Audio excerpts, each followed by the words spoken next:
Assalamualaikum sahabat-sahabat project kita yang dirahmati Allah. Hari ini project kita akan menceritakan seekor anak sapi yang ditolong oleh anak yatim. Namun sebelumnya saya sarankan untuk menuliskan sholawat Nabi Muhammad agar kelak sholawat ini menjadi saksi untuk mendapat syafaat di akhirat. Like dan subscribe ke channel ini sangat membantu menyebarkan dakwah Islam dan menjadi amal jariah. Pagi itu, langit desa Wonosari masih dibalut kabut tipis. Udara dingin menyusup hingga ke tulang, membuat embun menggantung di ujung-ujung daun. Di sebuah rumah berdinding papan bambu, seorang anak lelaki tengah mengikat tali sandal usangnya. Namanya Raka. Usianya baru 12 tahun, tapi tubuhnya kurus karena sering kekurangan makan. Ibunya terbaring lemah di atas dipan, diselimuti kain tipis yang mulai usang warnanya. Suaranya lirih, hampir tak terdengar, saat berkata, "Hati-hati ya, nak. Jangan terlalu jauh ke dalam hutan." Raka mengangguk pelan. Di tangannya tergenggam karung goni dan sebilah pisau kecil untuk memotong ranting. Ia berangkat mencari kayu bakar, seperti biasa. Bukan hanya untuk memasak, tapi sebagian akan ia jual ke warung Budarmi agar bisa membeli beras dan obat untuk ibunya. Langkah Raka menembus semak dan jalan setapak kecil yang berliku. Hutan di lereng desa itu sunyi, hanya suara burung dan desir angin yang menemaninya. Di balik tenangnya alam, ada sesuatu dalam hatinya yang selalu merasa sendirian. Sejak ayahnya meninggal 5 tahun lalu, Raka sudah mengenal rasa kehilangan, tapi tak pernah membiarkan rasa sedih tinggal lama-lama di hatinya. Ketika matahari mulai naik sedikit, Raka sampai di sebuah tanah lapang kecil yang biasa ia datangi. Ia mulai memunguti ranting-ranting kering, memasukkannya satu persatu ke dalam karung. Tapi tiba-tiba, ia berhenti. Ada suara aneh, seperti erangan lemah. Ia menegakkan tubuh dan mendengarkan lebih saksama. Suara itu terdengar lagi. Kali ini lebih jelas. Seperti suara anak binatang.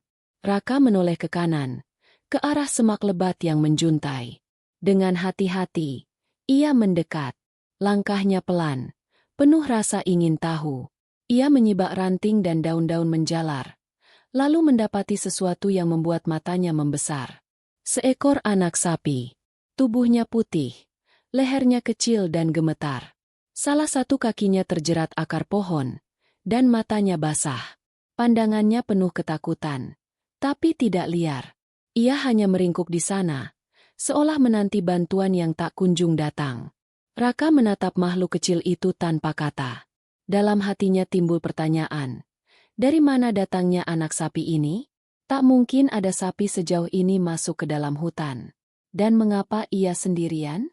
Namun, Raka tidak berpikir lama.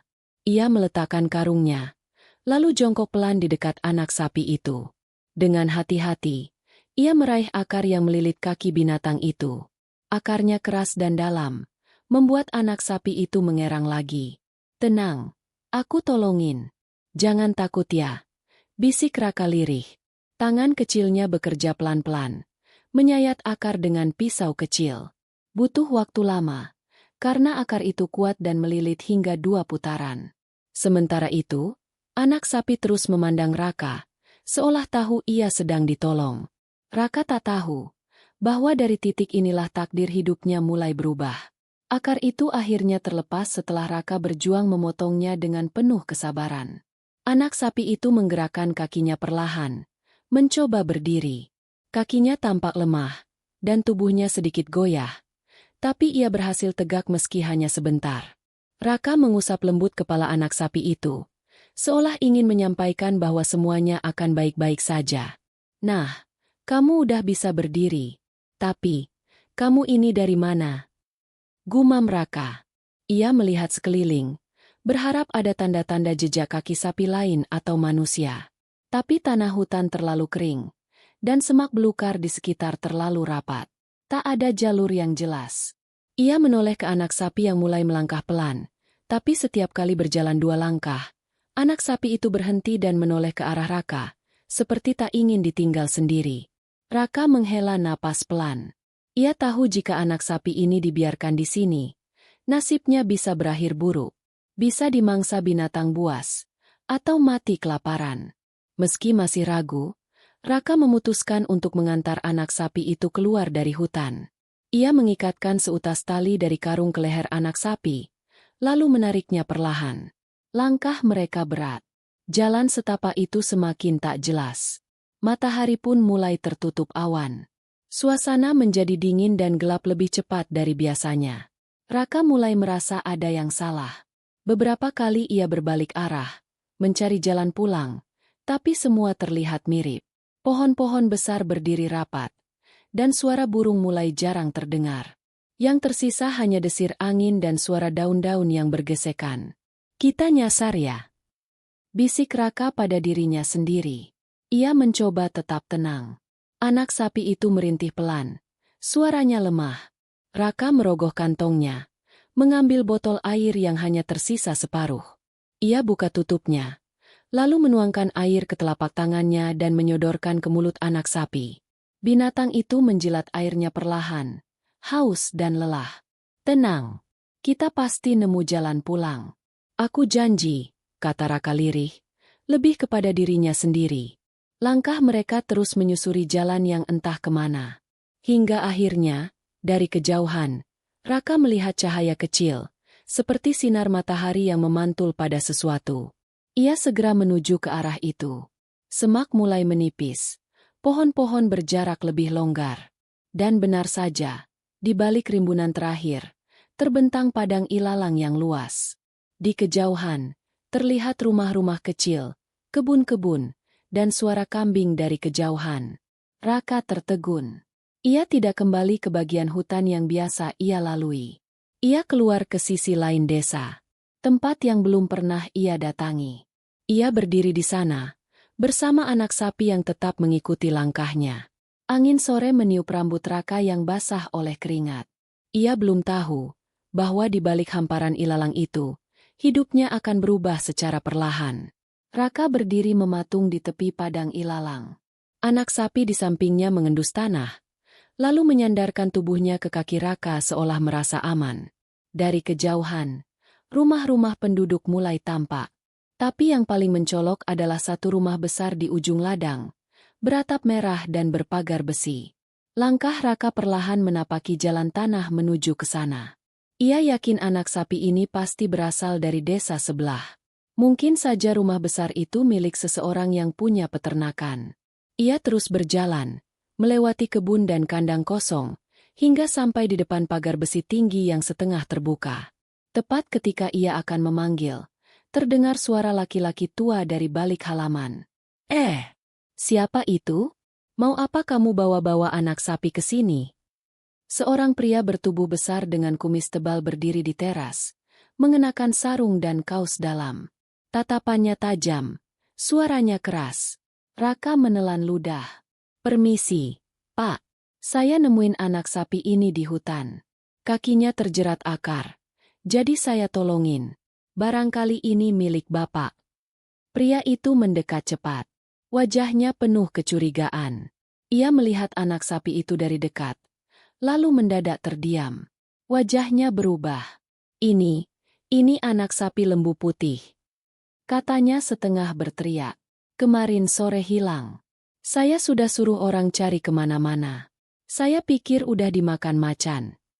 Ia menatap Raka dalam-dalam. Lama. Matanya seperti sedang menimbang sesuatu. Kemudian ia berseru ke dalam rumah. Minah, sapi kecil kita ketemu. Anak ini yang nemuin. Dari balik pintu, seorang perempuan separuh baya keluar tergopoh. Ia juga terlihat kaget. Lalu berulang kali mengucap syukur. Raka hanya tersenyum kikuk. Tidak tahu harus bagaimana. Laki-laki tua itu menghela napas panjang. Namaku Pak Dirman. Aku pemilik kandang di belakang ladang. Anak sapi ini mahal. Nak, kalau kamu nggak nemuin, bisa rugi puluhan juta. Tapi kamu nyelamatin dia. Dan kamu malah datang ke sini, bukan malah bawa pulang diam-diam. Itu langka. Raka menunduk. Saya cuma kasihan, Pak. Dia sendirian. Kayaknya lapar juga. Pak Dirman memandangi Raka dari atas sampai bawah. Melihat tubuh kurusnya, pakaian lusuhnya, dan tali bekas karung yang melilit tangan. Ia bertanya, "Kamu tinggal di mana?" Raka menyebutkan nama desanya. Pak Dirman terdiam. Jaraknya cukup jauh dari tempat ini. Ia baru sadar anak ini pasti berjalan sangat jauh demi menyelamatkan seekor sapi yang bahkan bukan miliknya. "Kamu tinggal sama siapa?" tanya Pak Dirman lagi. "Sama ibu. Bapak saya udah meninggal." Pak Dirman tidak langsung menjawab. Ia berbalik, lalu masuk ke dalam rumah. Tak lama kemudian ia keluar membawa seutas tali nilon dan sekantung makanan ringan. "Ini, buat kamu. Dan ini juga." Ia menyerahkan sesuatu yang membuat mata Raka membelalak. Seekor anak kambing kecil, berwarna coklat muda, yang dikeluarkan dari kandang kecil di samping rumah.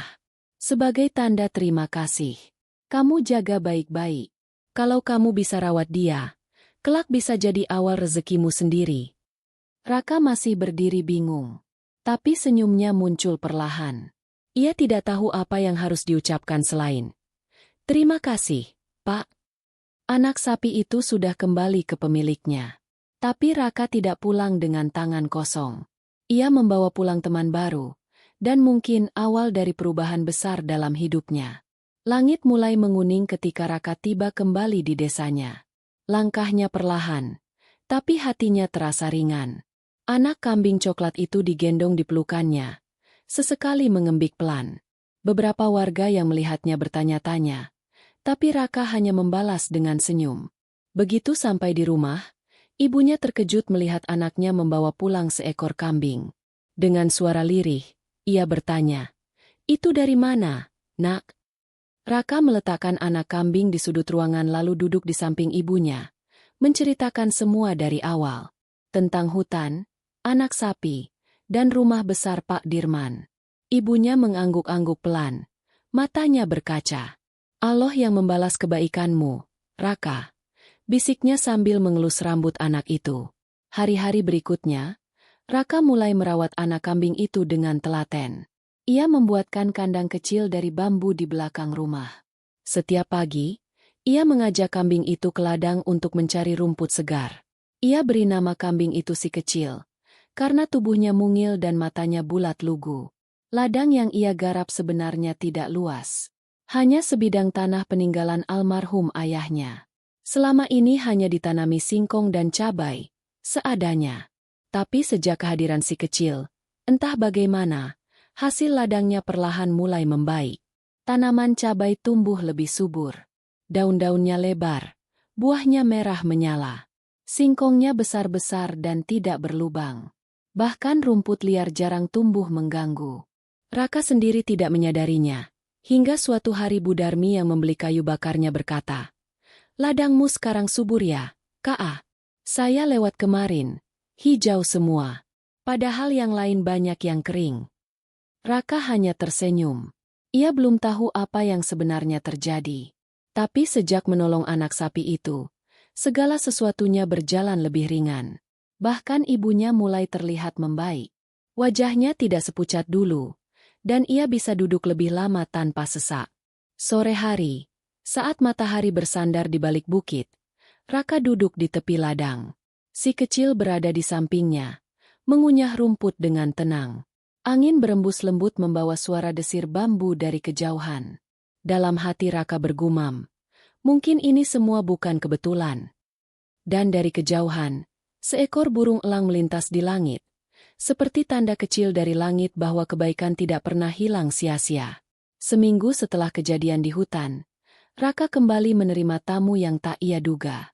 Siang itu, saat ia sedang menjemur singkong di halaman, suara derit sepeda terdengar dari arah jalan kecil. Seorang pria dengan topi lebar berhenti di depan rumahnya. "Permisi, ini rumahnya Raka." Suara itu berat tapi ramah. Raka bangkit dan menyambut. "Iya, Pak. Saya Raka." Lelaki itu tersenyum.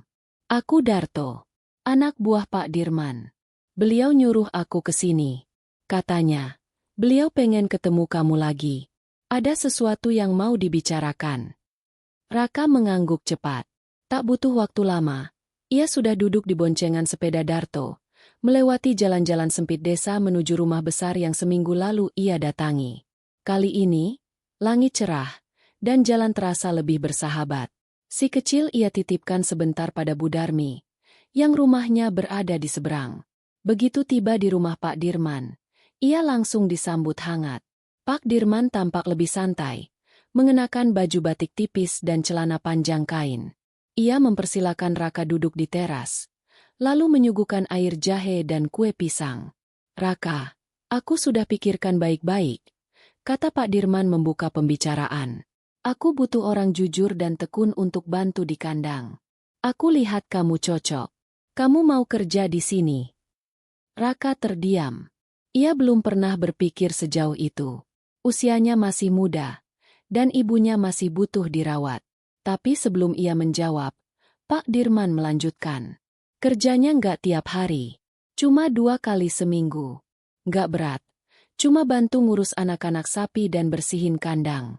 Kamu boleh bawa pulang rumput atau pupuk buat ladangmu. Gajinya cukup buat bantu ibumu." Mata Raka membulat. Ia menunduk perlahan. "Kalau cuma 2 kali seminggu, saya bisa, Pak. Tapi saya nggak ngerti cara ngurus sapi besar." Pak Dirman tertawa kecil. "Bisa diajarin. Yang penting kamu punya hati. Itu yang langka, Nak." Hari itu, kesepakatan pun terjalin. Raka pulang dengan hati riang, membawa seikat rumput segar untuk si kecil dan beberapa lembar uang sebagai tanda awal kerja. Ketika ia tiba di rumah, si kecil mengembik riang dan melompat kecil menyambutnya. Seolah tahu bahwa sesuatu yang baik sedang menanti mereka ke depan. Musim hujan datang lebih awal tahun itu. Hujan pertama turun deras, membasahi jalanan tanah dan meresap ke ladang-ladang yang semula kering. Raka berdiri di depan rumah, memandangi langit yang mengguyurkan air seperti hadiah dari langit. Di sampingnya, si kecil menggoyang-goyangkan ekornya, tampak segar dan ceria. Beberapa hari sebelumnya, Raka menanam padi di sudut kecil ladangnya. Biasanya, ia tak terlalu berharap banyak dari lahan itu, karena tanahnya tak begitu subur. Tapi kali ini berbeda. Setelah hujan pertama turun, benih-benih padi itu tumbuh lebih cepat dari biasanya. Batangnya kokoh, daunnya hijau menyala, seolah ada tenaga tersembunyi yang mendorongnya tumbuh lebih cepat dari ladang-ladang tetangga. Tetua desa yang melintas sampai berhenti dan menatap ladang Raka dari balik pagar bambu. "Padi siapa itu? Kok ijo banget ya?" gumamnya pelan, lalu melanjutkan langkah dengan gelengan kepala heran. Raka sendiri tak terlalu memikirkan keanehan itu. Baginya, selama tanaman tumbuh dan bisa dipanen, itu sudah cukup. Setiap pagi, sebelum berangkat ke rumah Pak Dirman, ia menyempatkan diri membersihkan rumput liar di sekitar tanaman, menyiram jika hujan tak turun, dan berbicara dengan si kecil di sela-sela kesibukannya. Hubungannya dengan Pak Dirman pun semakin dekat. Pak Dirman sering memberinya buku-buku tua tentang pertanian dan perawatan ternak.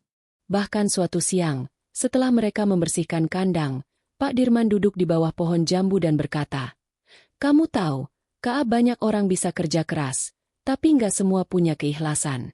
Kamu punya itu. Makanya Allah kasih berkah." Raka menunduk, hatinya hangat. Ia belum pernah dipuji seperti itu oleh siapapun. Rasanya seperti mendengar suara almarhum ayahnya lewat mulut orang lain. Di rumah, ibunya semakin sehat.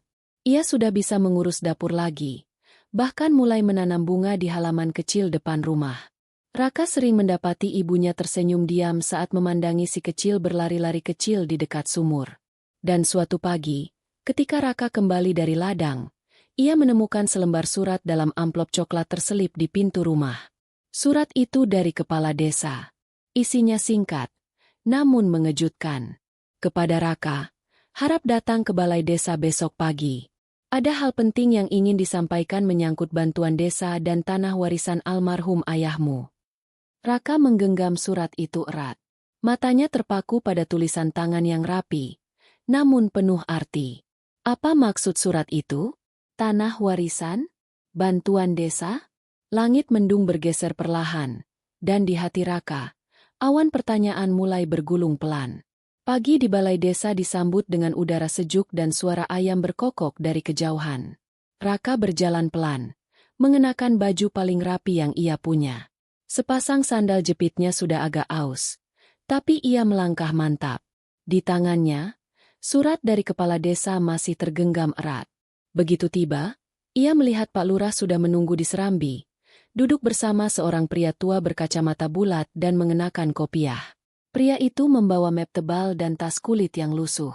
"Raka, sini nak, duduk dulu," sapa Pak Lurah dengan ramah.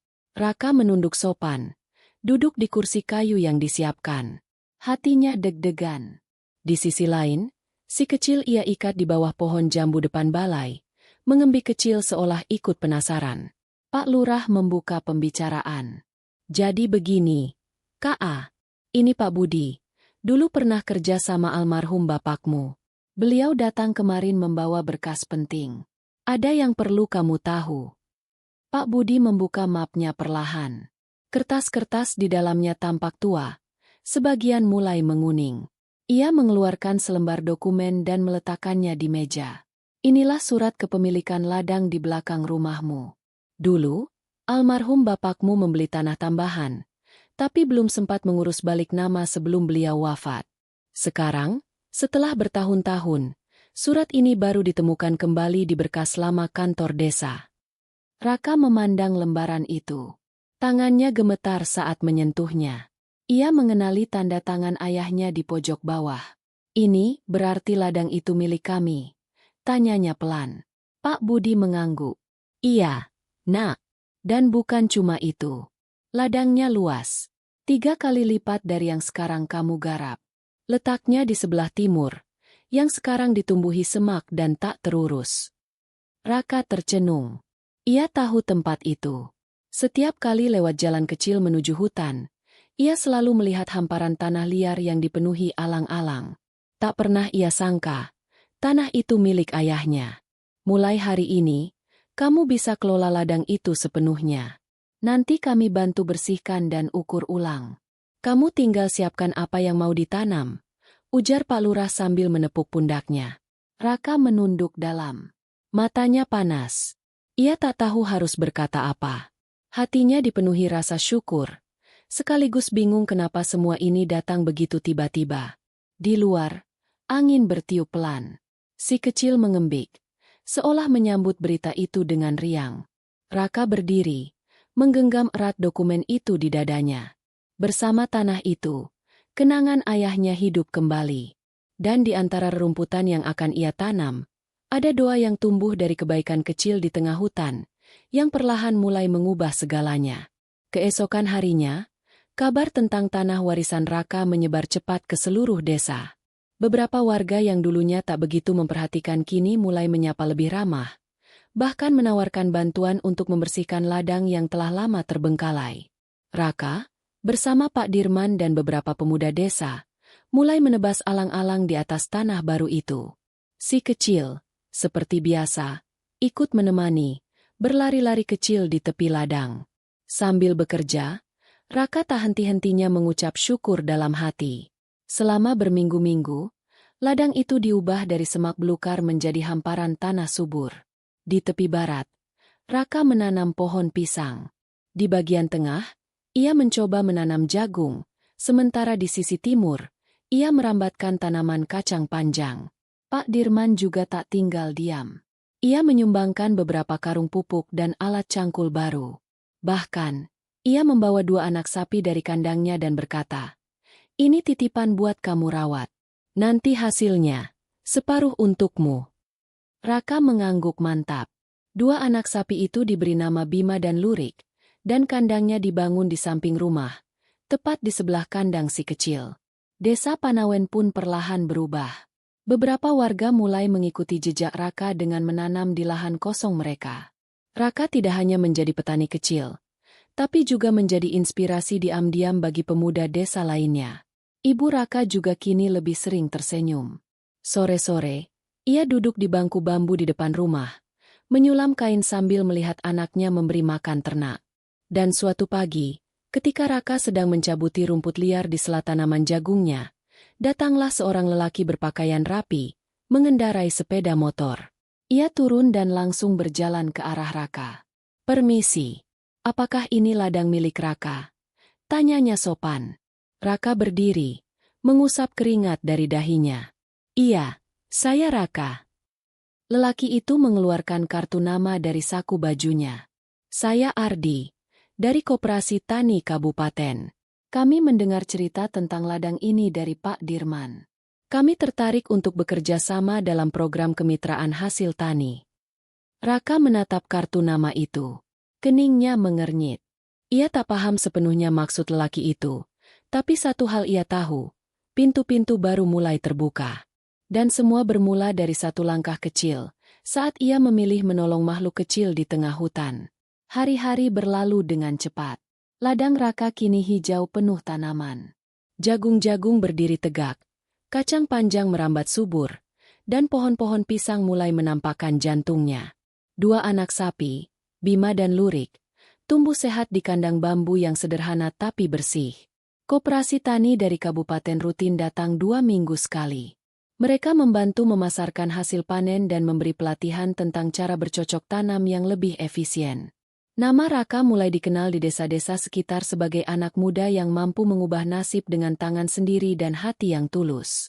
Si kecil, anak sapi yang dulu tersesat di hutan, kini sudah tumbuh menjadi sapi remaja yang kuat. Ia tetap menjadi bagian dari keluarga, tidak dijual, tidak ditukar. Setiap pagi, ia selalu menjadi yang pertama menyambut Raka di kandang. Matanya yang bening seolah menyimpan kenangan lama yang hanya mereka berdua yang mengerti. Suatu malam, saat hujan turun pelan-pelan, Raka duduk bersama ibunya di dapur. Api kecil dari tungku menari-nari, memancarkan kehangatan yang tak hanya berasal dari kayu yang terbakar. Raka. Suara ibu lembut.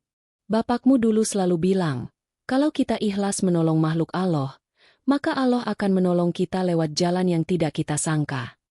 Raka menunduk, menahan getar di dadanya.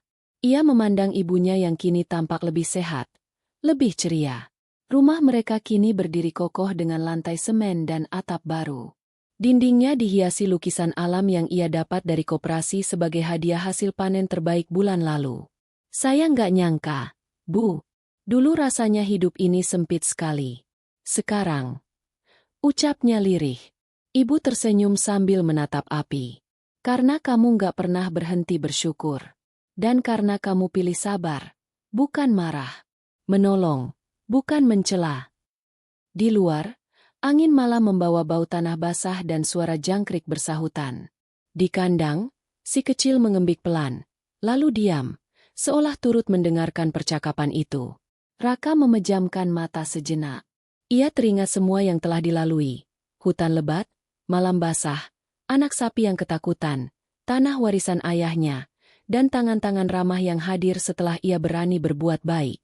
Dan malam itu, di bawah atap rumah kecil yang dulu nyaris roboh, Raka tahu bahwa keberkahan tak selalu datang dalam bentuk emas atau harta.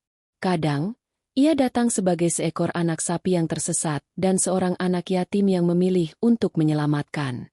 Kisah ini bermula dari hal yang sangat sederhana. Seorang anak yatim yang menolong seekor anak sapi tersesat. Tidak ada orang yang melihatnya. Tidak ada pujian yang ia terima saat itu. Tapi justru dari situ, pintu-pintu keberkahan terbuka.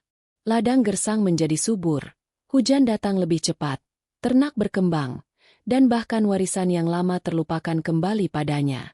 Ini adalah pengingat bahwa tidak ada satupun kebaikan yang sia-sia, bahkan jika itu tampak kecil dan tak dianggap penting. Kebaikan itu seperti benih yang ditanam di hati dan semesta. Saat waktunya tiba, ia akan tumbuh dan berbuah, kadang di waktu dan cara yang tak kita sangka.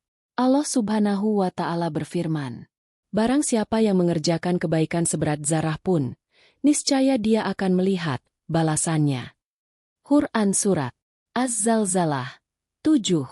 Ayat ini menegaskan bahwa bahkan kebaikan seberat biji atom pun akan dicatat, dilihat, dan dibalas. Raka tidak pernah berpikir bahwa menolong seekor sapi bisa mengubah hidupnya. Tapi Allah Maha melihat, Maha mengetahui, dan Maha membalas. Ketulusan dan sabar adalah jalan menuju pertolongan Allah. Raka hidup dalam kesulitan sejak kecil. Ia yatim, miskin, dan seringkali dilupakan. Namun ia tidak menyimpan dendam, tidak iri, tidak putus asa. Ia memilih untuk menjalani hidup dengan ikhlas dan bersabar, serta tetap menjaga kebaikan hatinya. Ketulusan itu menjadi jalan baginya untuk melihat keajaiban Allah. Bukan hanya tanah warisan yang kembali, tapi juga hati-hati manusia yang dulu dingin kini menjadi ramah, bantuan datang silih berganti, dan semangat hidupnya menginspirasi orang lain. Allah Subhanahu wa Ta'ala berfirman, "Sesungguhnya Allah beserta orang-orang yang sabar." Quran Surat Al-Baqarah 153. Dan juga, jika kamu berbuat baik, berarti kamu berbuat baik untuk dirimu sendiri. Dan jika kamu berbuat jahat, maka itu untuk dirimu sendiri. Quran Surat Al-Isra 7. Ayat ini mengajarkan bahwa semua amal kembali kepada pelakunya. Raka menanam kebaikan di tanah keras, dan akhirnya Allah melunakkan takdir untuknya. Menolong makhluk Allah adalah jalan menuju kasih sayangnya. Dalam Islam, menyayangi makhluk hidup adalah bentuk ibadah. Rasulullah Shallallahu Alaihi Wasallam pernah bersabda bahwa seseorang bisa masuk surga hanya karena memberi minum anjing yang kehausan. Maka bagaimana dengan Raka, yang menyelamatkan anak sapi yang tersesat, merawatnya, dan bahkan memperlakukannya seperti saudara? Ketika manusia menolong makhluk Allah, Allah akan menolongnya pula. Raka tidak punya apa-apa selain hati yang tulus. Tapi justru itulah yang menjadi kekuatan terbesarnya. Allah Subhanahu wa Ta'ala berfirman, "Dan apa saja yang kamu nafkahkan atau yang kamu nazarkan, maka sesungguhnya Allah mengetahuinya. Dan orang-orang zalim tidak memperoleh penolong." Quran Surat Al-Baqarah 270. Dan sabda Nabi Muhammad Shallallahu Alaihi Wasallam, "Sayangilah siapa saja yang ada di bumi, niscaya zat yang ada di langit akan menyayangimu." Tirmidzi, No. 1924. Dari kisah Raka, kita belajar bahwa kasih sayang kepada hewan dan makhluk Allah yang lain bukan hanya perbuatan mulia, tapi juga mendatangkan keberkahan hidup. Yatim bukan akhir dari segalanya. Kisah Raka juga menunjukkan bahwa status yatim bukanlah takdir buruk, melainkan tantangan yang bisa dihadapi dengan kekuatan hati. Dunia mungkin mengabaikan anak yatim, tapi Allah tidak pernah. Ia Maha mengetahui dan Maha melindungi. Allah Subhanahu wa Ta'ala menegaskan dalam firman-Nya, "Maka terhadap anak yatim janganlah kamu berlaku sewenang-wenang. Dan terhadap orang yang meminta-minta janganlah kamu menghardiknya. Dan terhadap nikmat Tuhanmu, hendaklah kamu menyebut-nyebut dengan bersyukur." Quran Surat Ad-Duha 9:11. Dan dalam ayat yang lain, "Bukankah Dia mendapatimu sebagai seorang yatim, lalu Dia melindungimu?" Quran Surat Ad-Duha 6. Ini adalah pengingat bahwa Allah selalu bersama anak-anak yatim, dan bahwa mereka memiliki tempat istimewa di sisinya. Jika mereka bersabar, maka pertolongannya tak akan pernah terlambat. Rezeki datang dari arah yang tidak disangka-sangka. Raka tak pernah menyangka bahwa tanah warisan ayahnya akan kembali. Ia tidak pernah membayangkan menjadi petani yang sukses, atau dikenal koperasi kabupaten. Semua itu terjadi karena ia menanam kebaikan dalam diam, dan berserah kepada kehendak Allah. Rezeki bukan hanya uang atau harta. Rezeki juga berupa kesehatan ibunya, ladang yang subur, ternak yang tumbuh, serta kepercayaan dan kasih sayang dari sesama manusia. Allah Subhanahu wa Ta'ala berfirman, "Barang siapa bertakwa kepada Allah, niscaya Dia akan membukakan jalan keluar baginya, dan Dia memberinya rezeki dari arah yang tidak ia sangka-sangka. Dan barang siapa bertawakal kepada Allah, niscaya Allah akan mencukupinya." Quran Surat At-Talaq 2:3. Inilah janji Allah, janji yang tidak pernah meleset. Kisah ini bukan sekadar cerita tentang seorang anak yatim dan seekor anak sapi. Ini adalah kisah tentang iman, ikhlas, dan sabar. Tentang bagaimana Allah membalas kebaikan sekecil apapun. Tentang bagaimana orang yang berserah kepada Allah tidak akan pernah kecewa. Semoga kita semua bisa mengambil pelajaran darinya.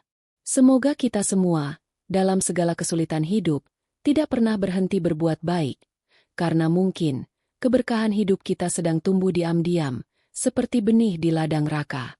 Cerita ini adalah kisah fiktif yang ditulis seolah-olah nyata, agar kita bisa meresapi nilai-nilai kehidupan di dalamnya. Semua tokoh, tempat, dan kejadian dalam cerita ini merupakan rekaan semata. Namun, hikmah dan pesan moralnya bisa kita bawa ke dalam hidup kita sehari-hari. Terima kasih untuk teman-teman yang sudah mendengarkan cerita ini sampai akhir. Jika kamu merasa tersentuh, mendapatkan pelajaran, atau sekadar menikmati alur kisahnya, jangan lupa untuk tinggalkan komentar, klik like, dan subscribe agar kamu tidak ketinggalan cerita-cerita penuh makna berikutnya. Dukungan dari kalian sangat berarti untuk terus menghadirkan kisah-kisah sederhana yang bisa menggetarkan hati dan mengingatkan kita bahwa dalam hidup ini, sekecil apapun kebaikan yang kita tanam, akan kembali kepada kita dalam bentuk keberkahan. Terima kasih, dan sampai jumpa di cerita selanjutnya.